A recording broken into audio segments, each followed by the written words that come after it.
My name is Eleanor Vance. I'm 62 years old, and I discovered my husband of 38 years was having an affair with our son's wife.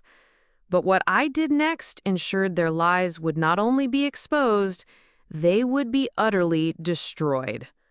This story is everything that's happened to me over the last year. It's hard to tell, but I feel like I have to. So, grab a cup of coffee or tea, get comfortable, and listen. Before we begin, I'd love to know where you're all listening from and what time it is in your part of the world. Let me know in the comments. It makes me feel like we're all in the same room together, sharing a piece of our lives.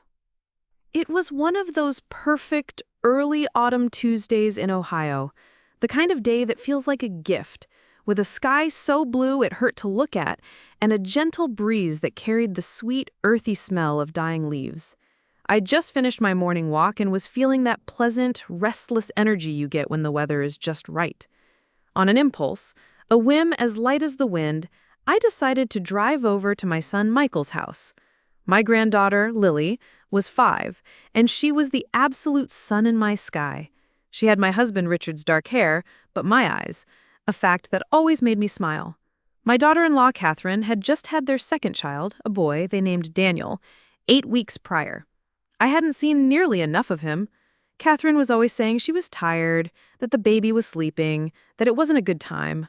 I understood, of course. A newborn is exhausting, and I tried not to be an overbearing mother-in-law. Still, a quiet ache had settled in my heart. I missed them. I missed the casual drop-ins, the easy rhythm of family.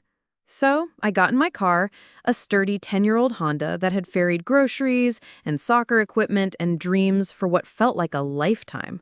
I didn't call ahead. I wanted it to be a surprise, a happy little interruption in their day. I imagined Lily's face lighting up, the way she'd shriek, "Grandma!" and run to launch herself into my arms. That thought alone was enough to make me smile the whole 20-minute drive. My hands relaxed on the wheel as I hummed along to a song on the radio. I turned onto their street, Willow Lane, a quiet suburban paradise of manicured lawns and 2-car garages. But as I neared their colonial-style house with the dark green shutters, my smile faltered. My foot eased off the accelerator. Sitting in their driveway, parked right behind Catherine's minivan, was a familiar black sedan. My husband Richard's black sedan. Confusion, sharp and unwelcome, pricked at me. That was impossible. Richard was supposed to be in Columbus for a 2-day regional sales meeting. He'd left yesterday morning, kissing me goodbye, with a quick, distracted peck on the cheek. And besides, he had told me just last week that his car was making a terrible noise and he was leaving it at the mechanic's. "Transmission problems, Ellie," he'd said, shaking his head with that world-weary sigh he'd perfected over the years. "It's going to cost a fortune." My heart started a slow, heavy drumbeat against my ribs. It can't be, I thought, my mind scrambling for a logical explanation. There are thousands of black sedans in the world. But I knew the small dent on the rear bumper from where he'd backed into a post at the grocery store. I knew the alumni sticker from his university, its edges peeling at the corner of the back window. It was his car. There was no doubt. I didn't pull into the driveway. Acting on an instinct I didn't know I possessed, I drove past the house, my hands suddenly slick on the steering wheel. I parked 2 houses down, where my car was shielded by a large, ancient oak tree whose leaves were just beginning to turn gold. My mind raced, trying to assemble a reality that made sense. Maybe the meeting was canceled. Maybe he picked up his car early and decided to stop by to see the grandkids on his way home. A thoughtful gesture. But why wouldn't he have called me? And why lie about the car being at the mechanic's in the first place? The questions circled like vultures. I got out of my car, my legs feeling strangely disconnected from my body like I was moving through water. I walked back toward the house, staying on the sidewalk across the street. The house looked still. Too still. The curtains on the large front window, the one Catherine always kept open to let in the sunlight for her plants, were drawn tight. It felt secretive, wrong. A knot of pure dread tightened in my stomach. I crossed the street, my steps silent on the pavement, feeling like a criminal, a spy in my own life. Instead of going to the front door, I found myself moving along the side of the house, my feet sinking into the soft, damp grass of the lawn. My destination was the window to the family room, which was slightly recessed and offered a bit of cover from the prying eyes of neighbors. As I got closer, I heard them. Voices. First Richard's voice. But it wasn't his normal, everyday tone. It was low and intimate, a soft rumble that I hadn't heard directed at me in years. Then I heard her laugh. It was Catherine, but it wasn't her usual, polite, slightly strained daughter-in-law laugh. It was a high-pitched, sweet, nervous giggle, a sound I had only ever heard her use with Michael in the early days of their relationship. My breath caught in my throat. I pressed myself flat against the cool brick of the house, my ear just inches from the gap in the window where the curtain didn't quite close. "You have to be more careful, Rick," Catherine was saying, her voice a breathy whisper. I know. It's just seeing you. I can't stay away." A moment of silence passed, thick with things I didn't want to understand. I could hear the faint sound of baby Daniel fussing in the background, and then Richard's voice dropped even lower, becoming a conspiratorial whisper that sliced right through the quiet afternoon air and into my heart. "If she ever finds out, it's over." The air punched out of my lungs. My hand flew to my mouth to stifle a gasp, but no sound came out. The world tilted, the vibrant green of the lawn blurring into the cold gray of the driveway until it was all just a meaningless smear of color. I felt a wave of nausea so powerful that I had to brace myself against the wall to keep from falling. She! The word echoed in the sudden roaring silence of my mind. She! He was talking about me! I stumbled back from the window, away from the house, moving like a sleepwalker. I didn't look back. I got into my car, my hands shaking so violently I could barely fit the key into the ignition. I drove home in a daze, the perfect blue sky now looking like a cruel, mocking joke. The life I had known, the family I had built, the man I had loved for 38 years, it had all just been reduced to a dirty little whisper by the side of a house on a sunny Tuesday afternoon.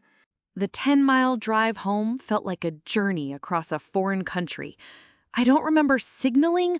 I don't remember stopping at lights. When I finally pulled into my own driveway, I just sat in the car for what could have been minutes or an hour. The engine off, the silence inside as profound as the screaming in my head. Our house, the one Richard and I had bought when Michael was just a toddler, looked the same as it had that morning. A solid brick two-story with a welcoming red door. A place I had always associated with safety, with warmth, with the steady rhythm of our life. Today, it looked like a mausoleum, a monument to a life that had just died. Finally, my legs obeyed me. I walked inside, and the familiar scent of lemon polish and old books, the scent of home, hit me like a physical blow. The silence was deafening. Every tick of the grandfather clock in the hall, a wedding gift from my parents, sounded like a hammer blow counting down the seconds of my shattered life. I walked into the living room, and my eyes fell on the navy blue sofa where we used to sit together every evening, watching the news. I realized with a jolt that he hadn't sat next to me in months. He always chose the leather armchair across the room now, claiming his back was bothering him. He'd prop his phone up on the side table, the screen always angled away from me. If I walked by, he'd quickly tap it off or flip it over. I thought it was just him being absorbed in his work emails, the pressure of a big account. The memory of my own innocent assumptions made me want to be sick. I could picture it now. A specific night from a few weeks ago. I'd brought him a cup of tea, and as I approached, he jumped, snapping the phone screen down onto the table. "Jesus, Ellie, don't sneak up on me like that," he'd barked. I'd recoiled, hurt. "I'm sorry, Richard, I just brought you some tea." He'd soften then, running a hand over his face. Sorry, just stress from work. This new project is a killer. I had rubbed his shoulders, feeling a pang of sympathy for him. Now the memory felt foul, coated in a layer of deceit. He wasn't stressed. He was caught. My gaze drifted to his office down the hall. He'd become so territorial about it lately. "Don't come in, Ellie. I'm on a conference call." He'd snap if I so much as knocked on the door. He'd installed a new heavy-duty lock, claiming it was for security reasons, to protect sensitive work documents. I had accepted it without question. I had accepted everything.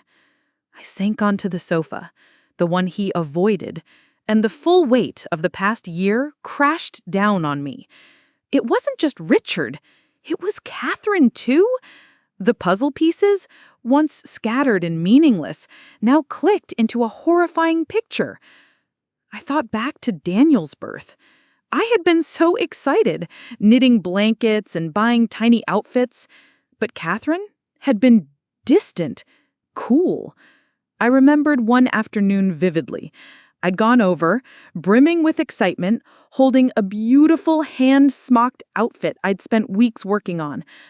"Oh, Eleanor, that's nice," she'd said, taking it from me with a polite, thin smile, and immediately placing it on a side table, as if it were contaminated. "But he really has so many clothes already." She'd then spent the rest of my short visit texting on her phone, avoiding my eyes. I had left feeling deflated, telling myself she was just tired, that postpartum hormones were a difficult thing.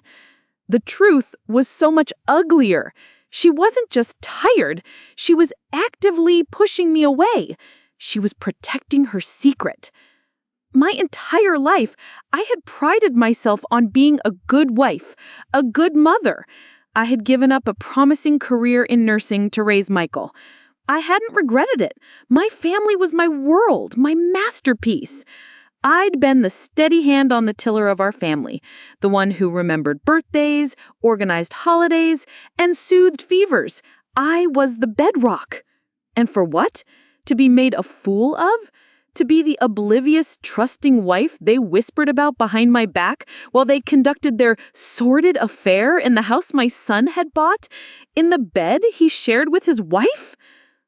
A wave of hot, useless tears streamed down my face. I cried for the young woman I had been, the one who had looked at Richard on our wedding day and believed in forever. I cried for the mother who had welcomed Catherine into our family with an open heart. I cried for the fool I had become. As I sat there, sobbing, my elbow knocked against a small side table. A silver picture frame clattered to the hardwood floor, the glass shattering with a sharp crack that echoed the breaking of my own heart. I flinched. It was a photo from our 30th anniversary trip to Hawaii. We were standing on a beach at sunset, Richard's arm around me, both of us smiling into the camera. We looked so happy, so real. I knelt and carefully picked up the frame. The glass had fractured right across my smiling face. Looking at that image of my younger, trusting self, something inside me shifted. The grief, so vast and suffocating just moments before, began to curdle. It wasn't just sadness I felt. It was rage. A cold, hard, clarifying anger that burned away the tears and left a core of steel in its place. This wasn't a tragedy I had to endure. This was a war I had been drafted into without my knowledge, and I would not be a casualty. They had mistaken my kindness for blindness. They had mistaken my trust for stupidity. They thought I was a fragile old woman they could easily deceive, a piece of furniture in the background of their lives. They were about to find out how wrong they were. I stood up, the broken frame still in my hand. I walked into the kitchen, threw the frame into the trash with a decisive, satisfying thud, and washed my face at the sink. My reflection in the dark kitchen window looked back at me, a stranger with red-rimmed eyes and a hard set to her jaw. The woman who had left the house that morning was gone forever. In her place was someone else, someone I didn't recognize yet. But I knew one thing about her. She would not go down without a fight. She would not cry another tear for them. She would get answers, and then she would get justice. My name is Eleanor Vance, and my war was just beginning. The next morning, the rage was still there, a low, humming engine in my chest. It had burned through the initial shock and grief, leaving behind a terrifying clarity. I knew I couldn't do this alone. An explosion of anger would be satisfying for a moment, but it would achieve nothing.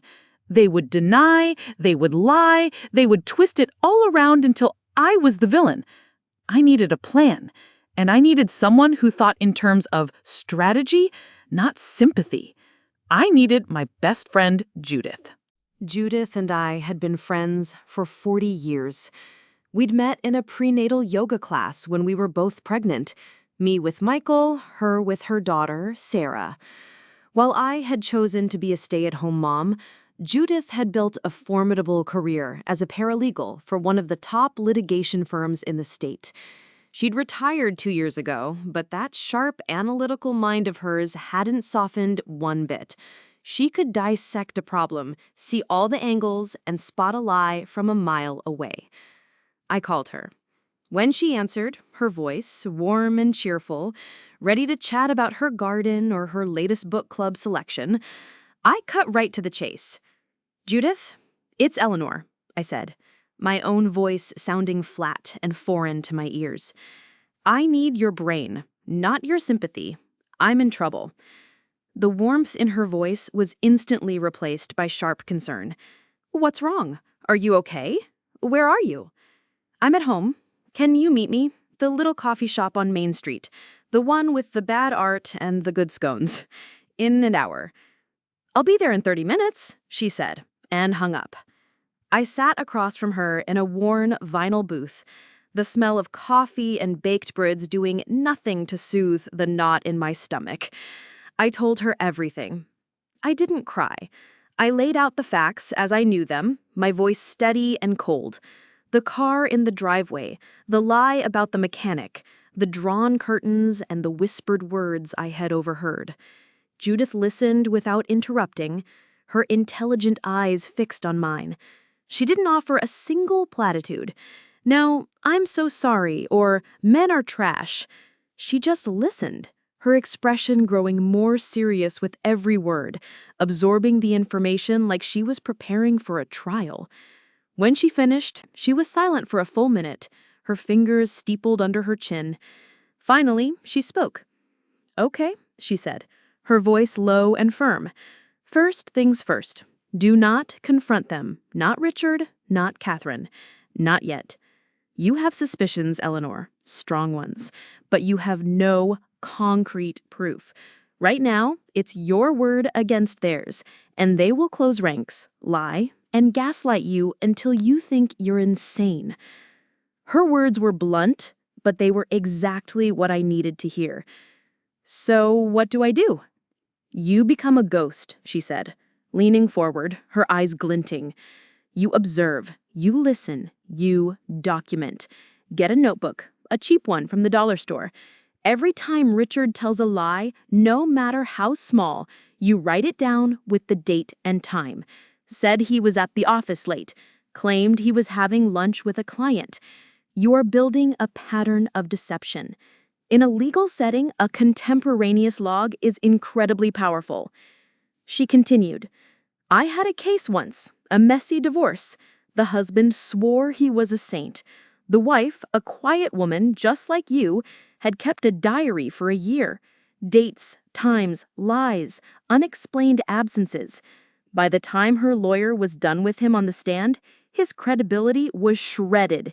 He was revealed as a pathological liar. That diary won her everything."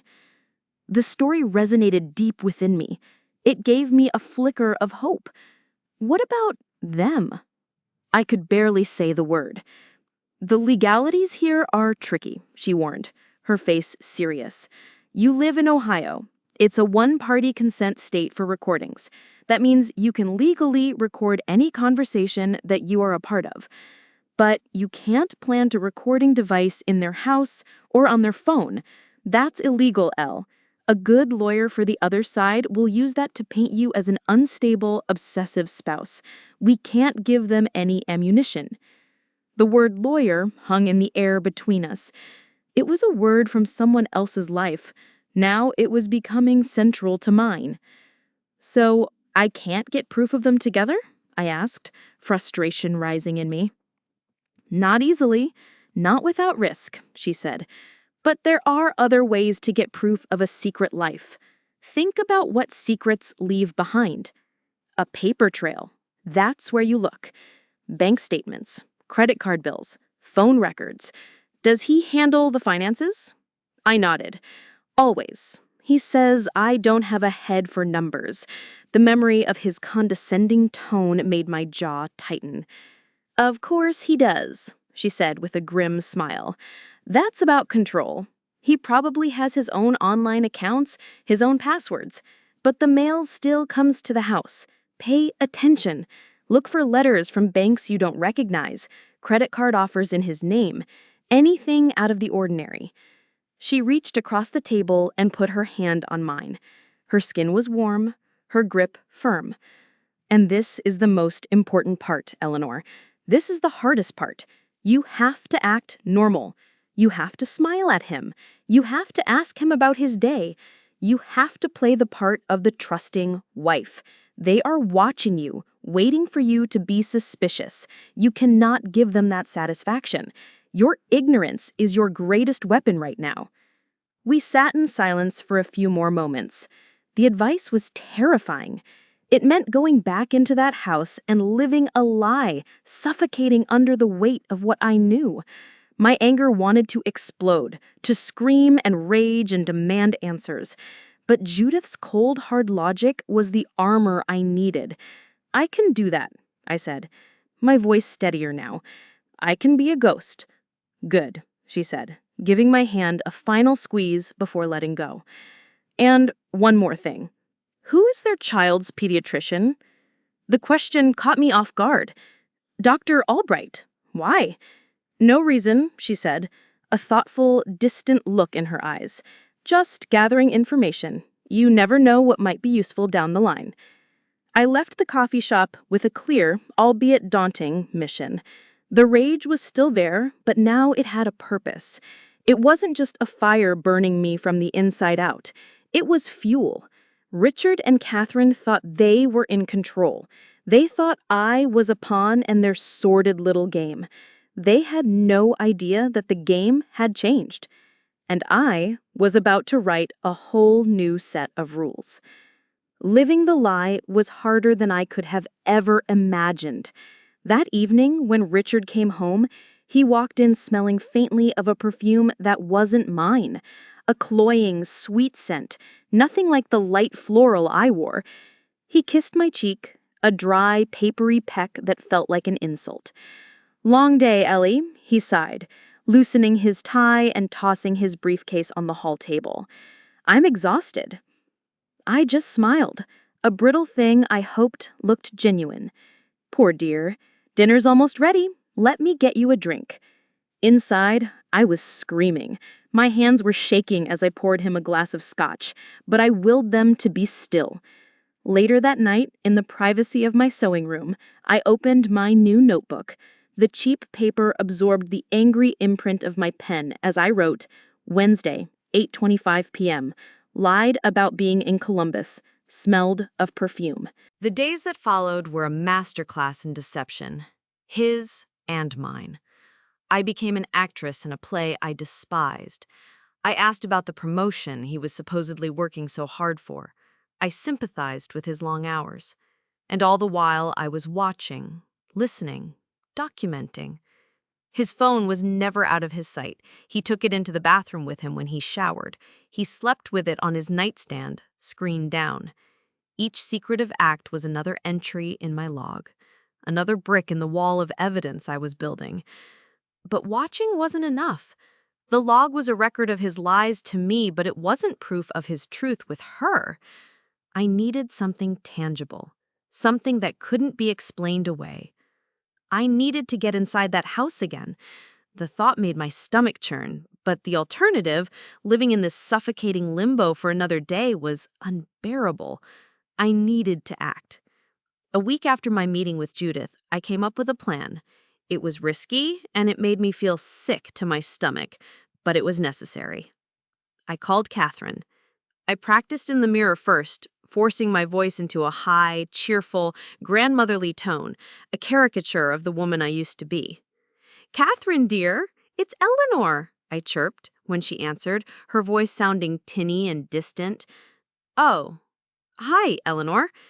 Her tone was flat, guarded. Ever since the day I'd overheard them, I imagined she was on high alert. "I was just cleaning out the attic, and you'll never guess what I found. Michael's old baby blanket. The one my mother knitted for him with the little blue ducks. I thought it would be so sweet for little Daniel to have it. I'm running errands nearby. Would it be all right if I just dropped it off? I won't stay but a minute, I promise." There was a calculated pause. I could hear her mind working. It would be more suspicious to say no to such a harmless request than to say yes. A refusal would be an admission of something to hide. "Oh, well, okay. I guess so." She finally conceded. "Daniel is just about to go down for a nap, though." "Perfect! I'll be quick as a mouse," I said, my voice dripping with false sweetness. My heart was a frantic bird beating against my ribs as I drove over, the innocent baby blanket folded neatly on the passenger seat. This time, Richard's car wasn't there. I walked to the front door, the soft, worn blanket clutched in my hand like a shield. Catherine opened the door just a crack, as if to block my entry. She looked tired, her hair pulled back in a messy bun. "Hi," she said, not inviting me in. "Hello, dear," I said, smiling warmly as I held out the blanket. "Here it is. Isn't it precious?" She took it from me, her eyes darting nervously past me to the street. "Thanks, that's thoughtful." "Oh, is that my sweet boy I hear?" I asked, craning my neck to see past her into the hall. Baby Daniel was in his swing in the living room, making soft cooing noises. "May I just say a quick hello? I miss him so terribly." She couldn't refuse without seeming monstrous. With a tight, reluctant sigh, she opened the door wider. "Just for a second. He really needs to sleep." I stepped inside. The house was immaculate, as always. A faint scent of her sweet perfume hung in the air. I walked over to the swing and cooed at Daniel, my heart aching with a confusing mix of love for this innocent child and revulsion for the circumstances of his existence.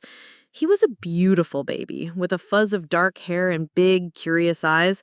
While Catherine's back was turned for a moment to tidy some toys on the coffee table, my hand moved with a speed and stealth that surprised me. Daniel had just spat out his pacifier. It lay on the bib clipped to his shirt, still damp. My fingers closed around the small piece of plastic, and in one fluid motion, I slipped it into the deep pocket of my cardigan. The act felt momentous, a point of no return. My heart hammered against my ribs. I felt disgusted with myself, like I had violated a sacred trust. But then I thought of the whispers I'd heard by the window. They had violated everything. My actions were a necessary evil to expose a much greater one. That night, after Richard was asleep, his quiet snores a rhythm of betrayal from the other side of the bed, I went into the guest bathroom. Michael's old hairbrush was still in the drawer from his college days. I carefully pulled a few strands of his dark hair from the bristles and placed them in another baggie. The next morning, I drove to a post office in a town 30 miles away. I filled out the forms for a private DNA testing company Judith had told me about, the kind that advertised peace of mind testing for personal knowledge only, not for legal use in court. The form asked for the relationship to be tested. My hand hovered over the options. With a deep, shuddering breath, I checked the box for paternity. I paid in cash, a crumpled handful of bills from my secret stash in my dresser, and sent the small, momentous package off. It felt like I had just launched a missile. I had no idea where it would land, or what the damage would be, but there was no turning back now. For the next 7 to 10 business days, all I could do was wait, living inside the shell of my old life, while the truth of my new one was being analyzed in a sterile lab hundreds of miles away. The waiting was a unique form of torture. Every day felt like a week. Every time the mail truck rumbled down our street, my heart would leap into my throat, a frantic bird beating against the cage of my ribs. I tried to keep myself busy, tending to my garden with a ferocity that left my muscles aching, but my mind was never still. My conversations with Richard were brief and hollow, each word a carefully chosen stone laid upon the wall between us. I was becoming a master of the benign question, the placid smile. During that week of unbearable suspense, I decided to act on Judith's other piece of advice. I needed to find the paper trail. One rainy afternoon, when Richard was supposedly at a long lunch with a client, a lie I dutifully recorded in my notebook, I took a deep breath and walked into his office. The room was his sanctuary. Dark wood, leather-bound books, a faint scent of his expensive cologne. It felt like trespassing on holy ground. I started with his desk, sifting through files of insurance papers and tax documents. Nothing. It was all our shared accounts, everything neat, tidy, and transparent. I moved to the filing cabinet, my hopes sinking with each drawer I opened. More of the same. Frustration began to set in. Maybe he was smarter than I thought. Maybe all the evidence was digital, locked behind passwords I would never guess. I felt a wave of despair. Was I just a foolish old woman on a wild goose chase after all? I stood in the middle of the room, my shoulders slumping, and scanned the walls of books. He was so proud of his collection of first edition classics. He rarely read them. They were more like trophies. Trophies of a literary, intellectual man he wanted the world to see. It was another part of his disguise. My eyes roamed the shelves. The Great Gatsby, The Sun Also Rises, Moby Dick. An old memory surfaced, hazy at first, then sharp. Years ago, at a dinner party, he had been talking to a friend of his, a man who worked in finance. I'd only half listened, busy serving dessert, but I remembered them laughing about how the best place to hide things was in plain sight. Nobody ever actually reads the classics, Rick, his friend had joked. They just buy them to look smart. My breath hitched. My eyes shot back to the bookshelf. I walked over and pulled out the heavy, leather-bound copy of Moby Dick. It felt different in my hands, not as rigid as the others. I fanned the pages. Nothing. I was about to put it back, my hopes dashed again, when I noticed the inside of the back cover. It seemed thicker than it should be. I ran my fingernail along the edge where the leather met the marbled paper and found a slight separation. With trembling fingers, I pried it open. It wasn't just a cover. It was a flap held shut by a small magnet. And inside, hollowed out of the final 50 pages of the book, was a hidden compartment. My heart pounded against my ribs so hard I thought it might break free. There, nestled in the carved-out pages, was a neat stack of official-looking envelopes and a thin, worn leather folio. My hands shook as I pulled out the envelopes first. They were from a bank I'd never heard of. Crestview Private Bank, a discreet, exclusive-sounding name. I ripped open one, my fingers clumsy. It was a statement. My eyes scanned the columns of numbers, and the world tilted again. There were monthly wire transfers, always on the 15th, for the past 9 months. The recipient? Catherine Marie Vance. The amounts were staggering. $5,000, $7,000. 1 month right after she announced her supposed promotion at the marketing firm she worked for, there was a transfer for $10,000. It was a salary in itself. He wasn't just sleeping with her. He was funding her life. This wasn't a passionate mistake. It was a business arrangement. He was buying her, and she was selling herself. The cold transactional nature of it was somehow even more vile than the thought of a simple affair. The rage was so intense it made me dizzy. This was a calculated, long-term conspiracy. My hands shook as I reached for the thin leather folio at the bottom of the compartment. It looked ancient, the leather cracked and faded. I opened it carefully. Inside was a single yellowed document, folded into quarters. It was a carbon copy of a hospital form. The letterhead read, Mercy General Hospital. The date on the form was from 38 years ago, just 2 weeks after Michael was born. It was a lab requisition form, and the test requested in Richard's familiar, arrogant script was a paternity blood test. The names listed were his, mine, and our infant son, Michael Vance. I sank to the floor, the document fluttering from my fingers. He had suspected Michael wasn't his. 38 years ago, while I was recovering from childbirth, lost in the bliss and exhaustion of new motherhood, my husband, the man I adored, had gone behind my back and demanded proof that our son was his. He had never told me. He had received the results confirming his paternity and had simply buried the secret, carrying that seed of ugly suspicion for our entire marriage. Suddenly, so many things made a terrible, sickening kind of sense. His occasional coldness towards Michael as a boy, his fierce, almost obsessive insistence on absolute control over the college fund he'd set up, his constant low-level criticism of our son that I'd always dismissed as his demanding nature. It wasn't just about this affair. This affair wasn't a mistake or a midlife crisis. It was the symptom of a disease of character he had had all along. The man I had married was a stranger, a hollow man, incapable of trust, obsessed with betrayal. I don't know how long I sat on the floor of his office, surrounded by the wreckage of his lies, the evidence of a 38-year fraud. The rain beat a mournful tattoo against the window pane. I looked at the bank statement in one hand and the paternity test request in the other. This wasn't just about an affair anymore. This was about the truth of my entire life. And I realized with a chilling certainty that the DNA results for baby Daniel, the ones I was so terrified of, wouldn't be a surprise at all.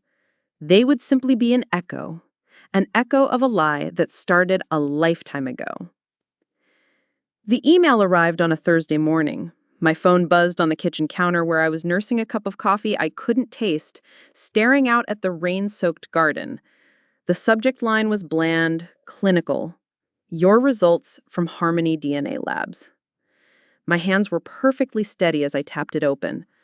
The rage and pain of the last week had burned away all my nervousness, leaving behind a core of cold, hard certainty.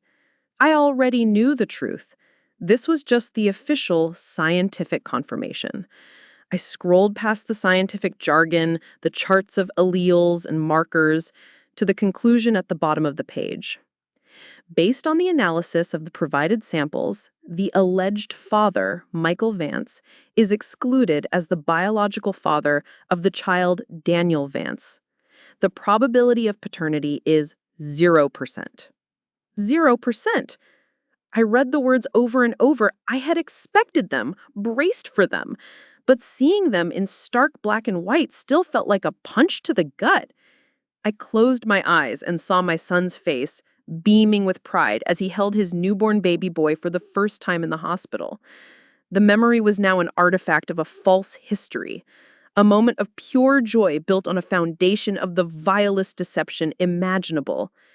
My first instinct, the old Eleanor's instinct, was to protect him, to delete the email, burn the evidence I'd found, and let him live in blissful ignorance. But that Eleanor was gone. The new Eleanor, the one forged in the fire of betrayal, knew that ignorance was not bliss. It was a cage. The truth, no matter how agonizing, was the only way out. He deserved to know what had been done to him. I had to tell him, but I had to do it carefully. I couldn't just drop this bomb on him. I had to lead him to it, let him see the pieces for himself so he couldn't deny it. If I came at him with everything at once, he would shut down. I called him. Michael, honey, it's Mom.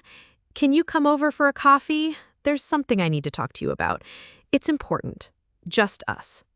My tone must have conveyed the urgency because he agreed without question, though I heard the weariness in his voice.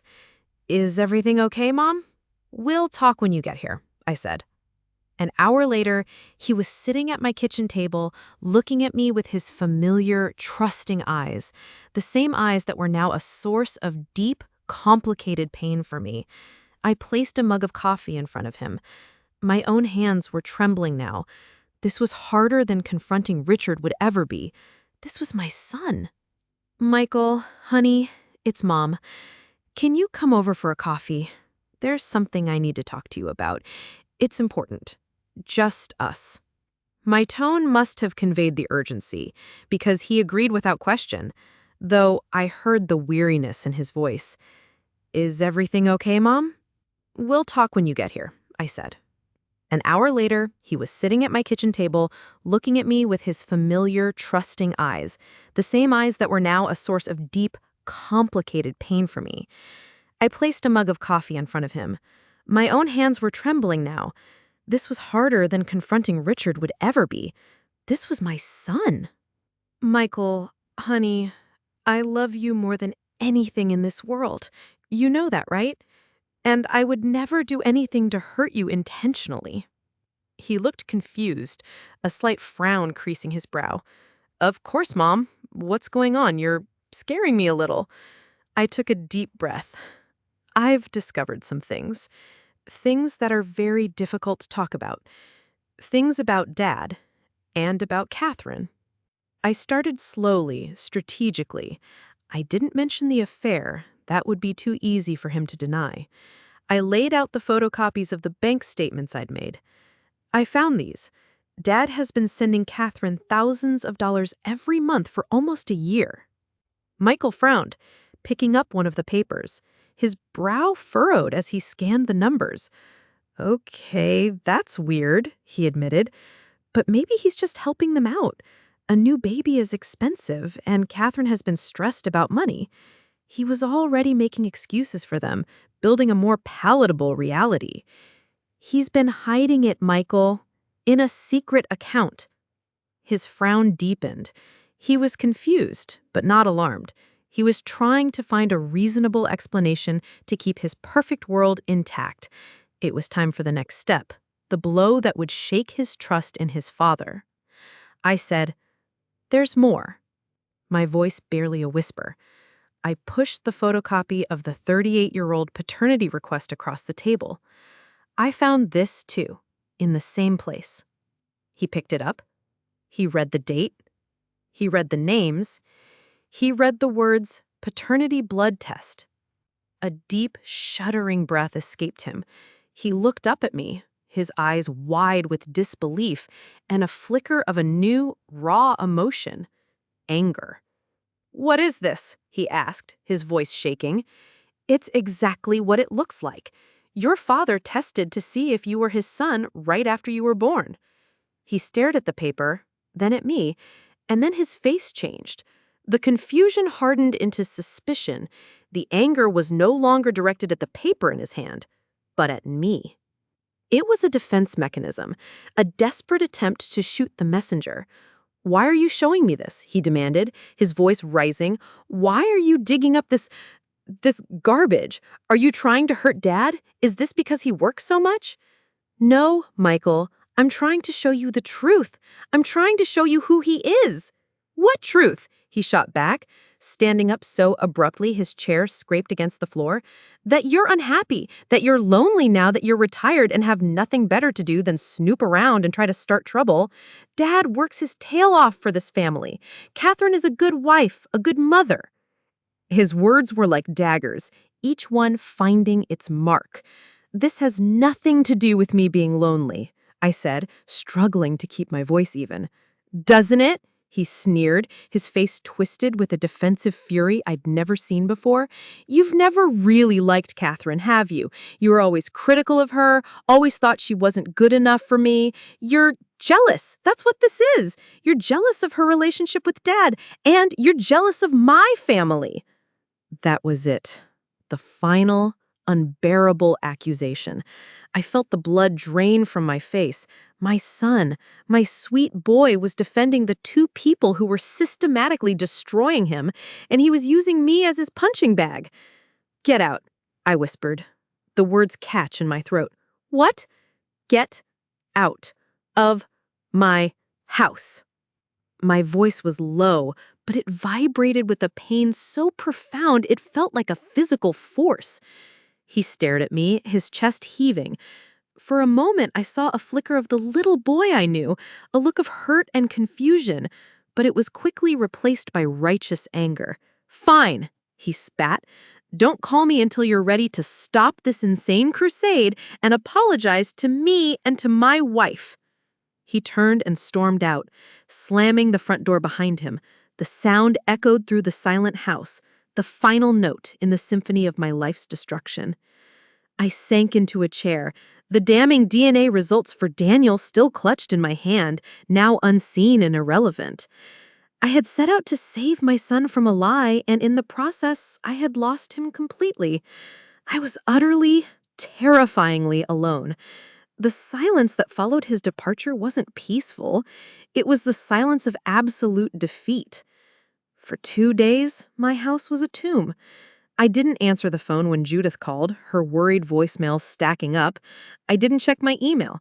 I moved from room to room like a phantom, the echo of Michael's accusation, "You're jealous, that's what this is," playing on a loop in my head. Despair was a heavy cloak, a suffocating weight. I had lost. They had won. They had not only taken my husband and my dignity, they had turned my own son against me. There was nothing to fight for. On the third morning, I woke up and the despair was gone. I had cried all the tears I had.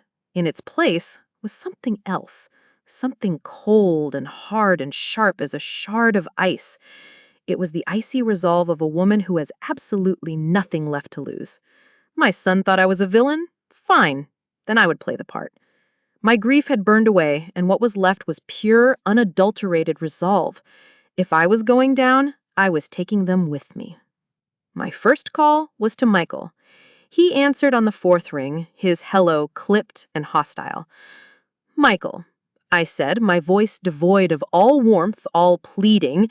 It was the voice of a stranger, a CEO calling a subordinate to a meeting. "The monthly family dinner is this Sunday. It's a tradition my father started and one I intend to continue. I expect you to be here at 6 o'clock. There was a stunned silence on the other end. "Mom, after what you did, after the things you said, I don't think that's a good idea." I cut him off, my voice like steel. "This is not a request, and it's not up for debate. This is for Lily. She is 5 years old, and she is innocent. She shouldn't have to suffer because the adults in her life are behaving foolishly. You will be here, and you will bring your wife." I hung up before he could argue. I knew he wouldn't be able to refuse a direct order that involved his daughter's happiness. He was still a good father, even if he was a blind son. The guilt would eat at him, and he would come. My next call was to Judith. I apologized for not answering her calls. "Don't you dare apologize," she said, her voice fierce. "How are you? Really?" "I'm ready," I said simply. "It's time." "What happened?" she asked, her voice tight with concern. I told her about Michael's reaction, about his accusations. She swore under her breath a string of colorful words that would have made a sailor blush. The classic defense mechanism, shoot the messenger. "I'm so sorry, Elle." "Don't be," I said. It gave me the clarity I needed. He left me no choice. Now, I need a name, Judith. The best, most ruthless divorce lawyer you know. Someone who enjoys this sort of thing. "I have just the man," she said without hesitation. "Arthur Evans. They call him the Shark. He's expensive, but he's worth every penny. He finds the jugular and he doesn't let go. What do you need?" I need him to do one thing for me. I need him to call my home phone this Sunday at 8 o'clock sharp, not a minute before, not a minute after. I'm going to have a little family gathering. I'll put him on speakerphone. Can you arrange that? Tell him money is no object.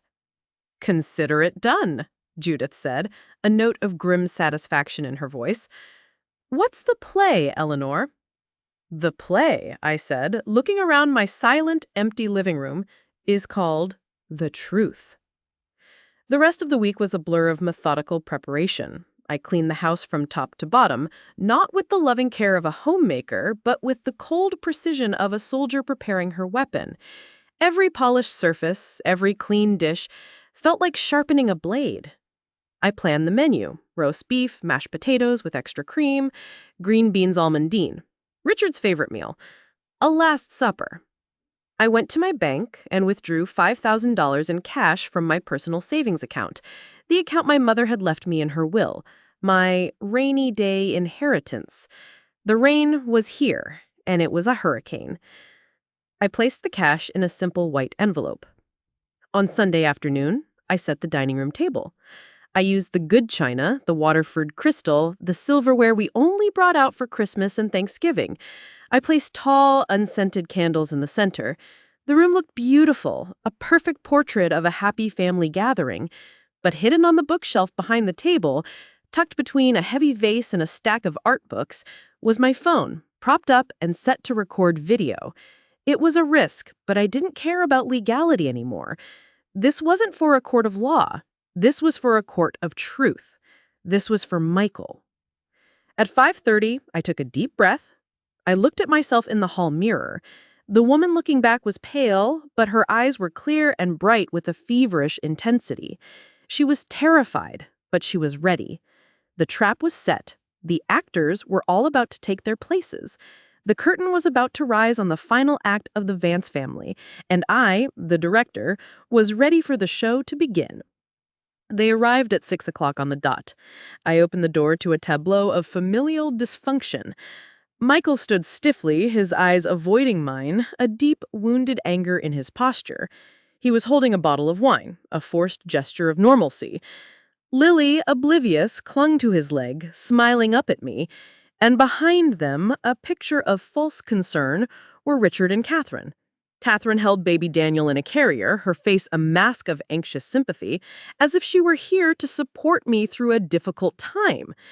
Richard put a hand on Michael's shoulder, a gesture of fatherly support that was so profoundly hypocritical, it almost made me laugh. "Eleanor," Richard said, his voice oozing with a fake sincerity that made my skin crawl, "Michael told us there was a misunderstanding, a bit of a spat. I'm sure we can sort this all out as a family." "Of course we can," I said, my smile as brittle as thin ice. "That's why we're all here. Come in, dinner's almost ready." The air in the house was thick with unspoken words. I took Lily to the living room to play with her dolls, the sounds of her innocent chatter a surreal soundtrack to the unfolding drama. Michael followed, sitting silently on the armchair, his jaw clenched as he stared into the unlit fireplace. Richard and Catherine huddled in the dining room, whispering to each other, no doubt coordinating their strategy. They thought they were coming here for a peace summit, a chance to manage the situation, to smooth over the emotional ramblings of a lonely old woman. They had no idea they were walking into an execution. We sat down at the table at 7. I served the roast beef, the familiar ritual, a grotesque parody of all the family meals we had shared in this room. The first 20 minutes were excruciating. We passed potatoes and made small talk about the weather, about a local sports team. Richard praised my cooking effusively. Catherine asked about my garden, her voice dripping with feigned interest. Michael said nothing, just pushed food around on his plate, the muscles in his jaw working. I let the silence stretch, letting the tension build until it was a palpable thing, a sixth guest at the table. Then I put down my fork and dabbed my lips with my napkin. The show was about to begin. "Richard, darling," I began, my voice light and conversational. He looked up, a cautious smile on his face, relieved that I was finally breaking the tension. I was doing some cleaning in your office the other day. Dusting your precious books. His smile tightened. The fork in his hand paused halfway to his mouth. Oh, yes, I said, letting my gaze drift over his face, and I found the most interesting piece of paper tucked away in your old copy of Moby Dick, of all places. It was a hospital record from Mercy Hospital dated 38 years ago. The color drained from Richard's face. He looked like he'd been slapped. Catherine shot him a panicked, questioning look. Michael finally looked up from his plate, his eyes flicking from his father's pale face to mine. He was listening now. It was a request form, I continued, my voice still placid, as if discussing the weather, for a paternity test. For Michael. You signed it yourself. Eleanor, that's enough, Richard snapped, his voice a low growl. This is neither the time nor the place. Is it? I asked, raising my eyebrow. You suspected your own son wasn't yours, went behind my back to test him while I was still weak from childbirth, and carried that secret for 38 years. I think this is the perfect time and place to discuss it. Michael stared at his father, his mouth slightly agape. The first crack appeared in his wall of denial. He was seeing a version of his father he never knew existed. Dad, is that true? Richard stammered, looking for an escape. It was a long time ago. Your mother and I, we were having a difficult time. We were not having a difficult time, I said, my voice as cold and sharp as a shard of glass. We had a newborn baby. I was in love with you. You were just a coward and a cheat, then as now. I shifted my attention to Catherine, who was now staring at her plate as if it held the secrets to the universe. And Catherine, dear, I said, my tone shifting to one of mock admiration, I must say, I'm so impressed with how you manage your finances. That new SUV can't be cheap. That bracelet you're wearing looks like Tiffany's. Your salary at that marketing firm must be incredible. Or perhaps, I paused, letting the word hang in the air, you have other sources of income. I reached into the pocket of my apron and pulled out the folded photocopies of the bank statements. I fanned them out on the polished wood of the table like a winning hand of poker. These are from your secret account at Crestview Private Bank, I explained, looking directly at Michael.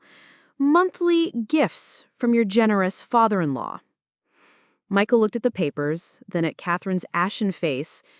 Kath, what is this? He whispered, his voice cracking. What the hell is going on? Catherine burst into tears, the crocodile tears of a cornered animal. It was her last desperate gambit.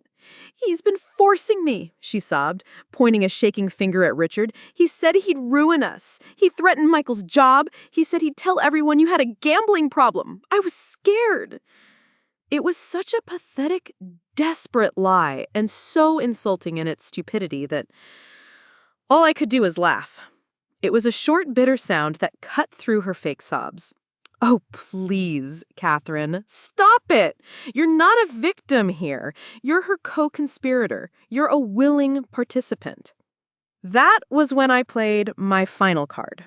I looked directly at my son, my heart aching for the pain I was about to inflict, but knowing it was the only way to save him, to lance the wound so it could heal.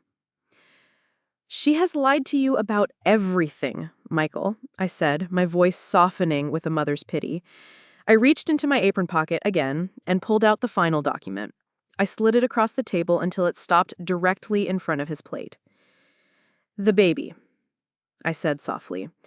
Daniel isn't yours. He stared at the paper, the clinical words from Harmony DNA Labs swimming before his eyes. The room was utterly silent, save for Catherine's ragged, hitching breaths.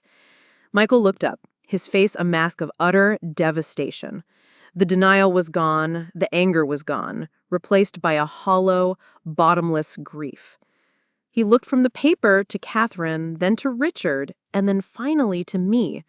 In his eyes, I saw the truth finally dawn in all its ugly, heartbreaking clarity. And then, as on cue, my phone rang. The ringtone, a cheerful Vivaldi melody, was grotesquely out of place in the funereal atmosphere of the room.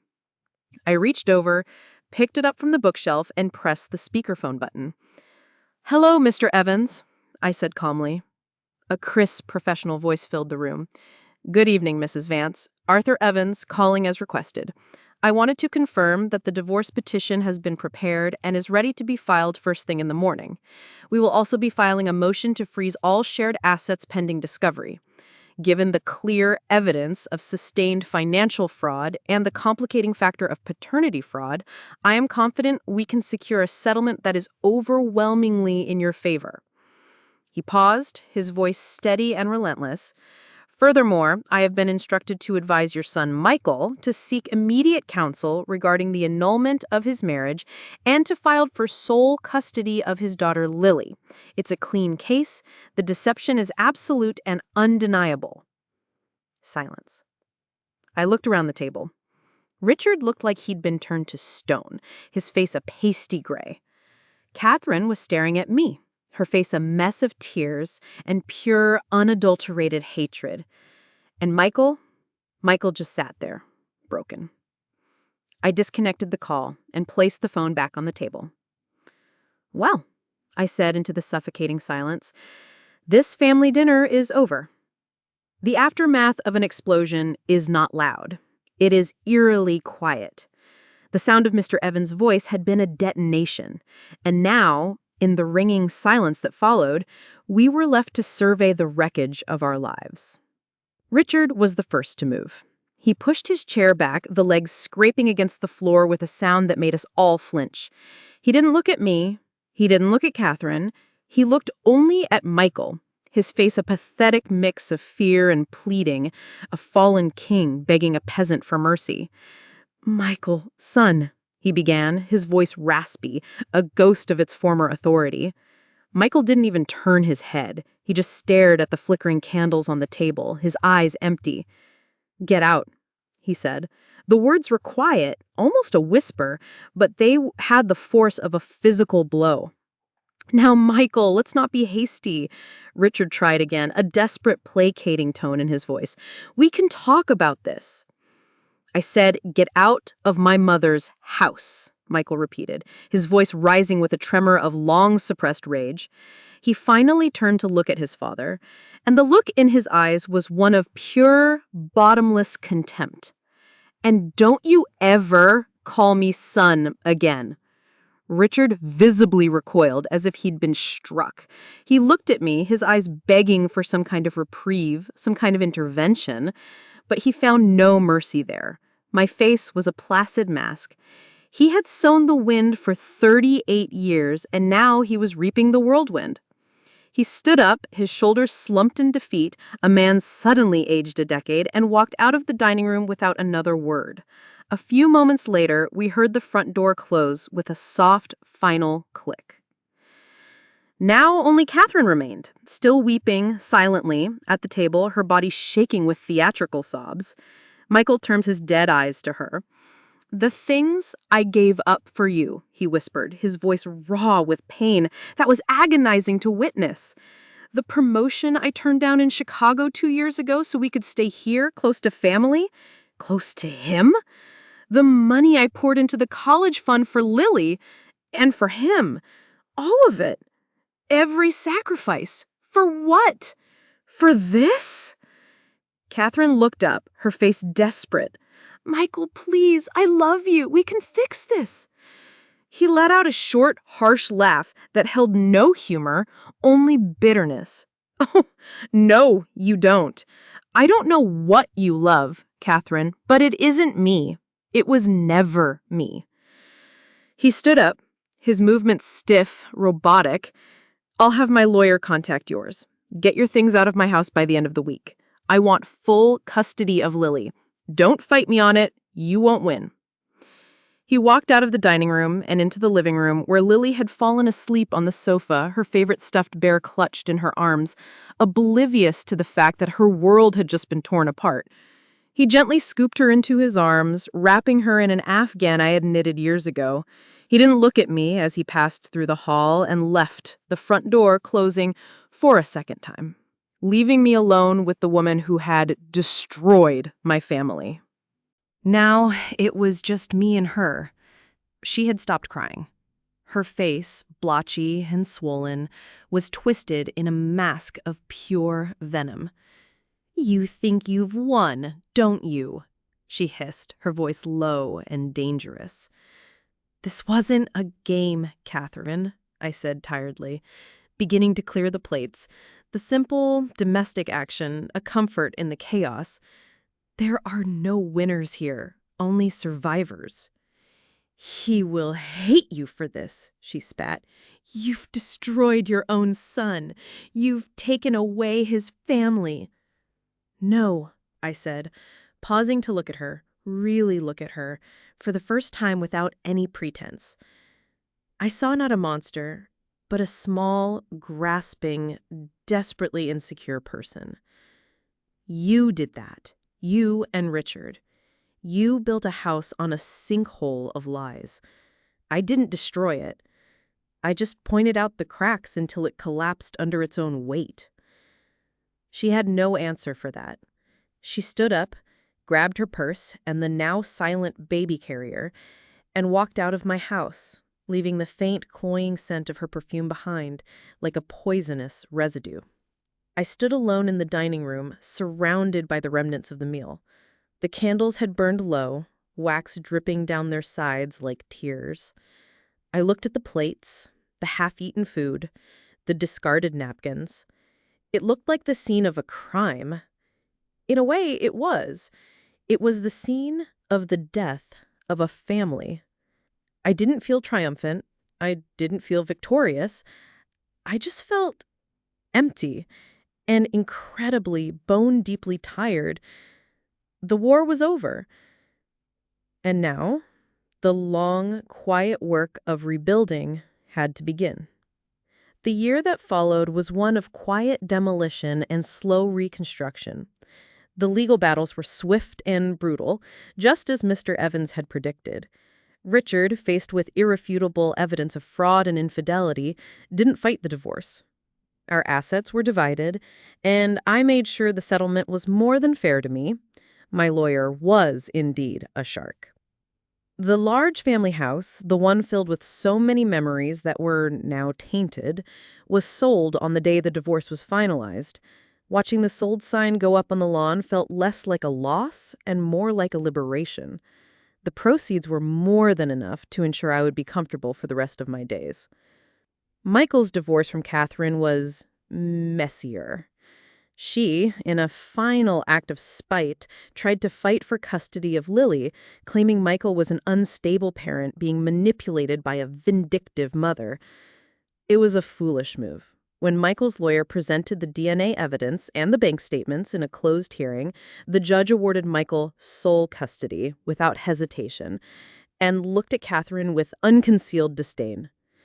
Stripped of her husband, her home, and her primary source of income, Catherine moved back to her parents' house in a neighboring state, a pariah in the community she had tried so hard to conquer.